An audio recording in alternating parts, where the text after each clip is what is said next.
അപ്പോൾ ഗാങ്സ്റ്റർ 2014 വൻ ഹൈപ്പിൽ ഇറങ്ങിയൊരു മമ്മൂട്ടി ചിത്രം. ഈ സിനിമയെ പറ്റി പറയുമ്പോൾ ആദ്യം പറയേണ്ടത് ഇതാണ്: ഭക്ഷണത്തിൽ ഉപ്പ് പോലെയാണ് ഒരു മാസ് ആക്ഷൻ സിനിമയിൽ സ്ലോ മോഷൻ. സംഗതി എസെൻഷ്യൽ ആണ്, പക്ഷെ അതങ്ങ് കൂടിപ്പോയാൽ പിന്നെ ഒന്നിനും കൊള്ളാത്ത അവസ്ഥയാവും.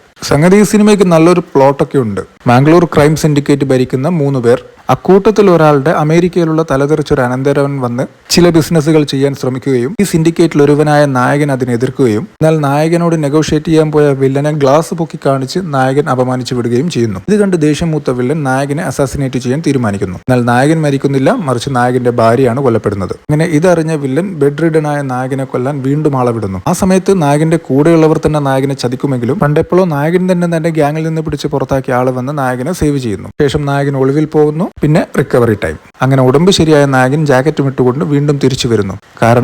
കാരണം അവൻ അക്ബറാണ്, അവൻ തിരിച്ചു വരും. ശേഷം തനിക്കിട്ട് പണിതവരെ ഓരോരുത്തരായി നായകൻ തീർക്കുന്നു. ഇതാണ് കഥ. ഒരു മാസ് ആക്ഷൻ സിനിമയ്ക്ക് വേണ്ട എല്ലാ സെറ്റപ്പും ഈ കഥക്കകത്തുണ്ട്. ലേക്കിൻ എക് സ്റ്റൈലിഷ് മൂവി ബന്നെ കെ ചക്കർ മെ സബ് ഫിസൽ ഗയ. മമ്മൂട്ടിയുടെ കരിയറിൽ ഒരു കറുത്ത അധ്യായമായിരുന്നു ഈ സിനിമ എന്നൊന്നും ഞാൻ പറയില്ല, മറിച്ച് മമ്മൂട്ടിയുടെ കരിയറിൽ ഒരു പൊടി പിടിച്ച അധ്യായമായിരുന്നു ഈ സിനിമ. കാരണം ആ സിനിമയിൽ ഉടനീളം നായകന്റെ ദേഹത്ത് മൊത്തം പൊടിയായിരുന്നു.